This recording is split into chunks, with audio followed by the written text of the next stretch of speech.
મનોભાઈ આવ્યા છે અને બીજામાં ઘણા બધા પ્રોબ્લેમ અત્યારે ગુલાબી હિસાબે જીનવા ખુલતા નથી.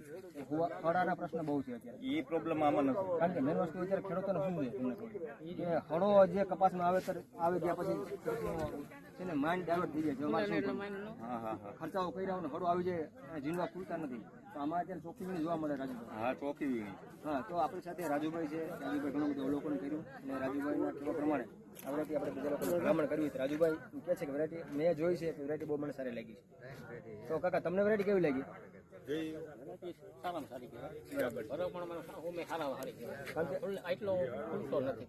હા, બીજી કપાસ ખુલતો બીજી વેરાયટી મને નથી ખુલતો. આમાં અત્યારે બે ડાક્ટર ખુલે છે અને આમાં તમે બીજું કે આમાં ઉકાળો નથી, રોકડી નથી. 8-9 કપાસિયા છે. બરાબર, વજન વાળો કપાસ છે. સારી જાય છે. આભાર.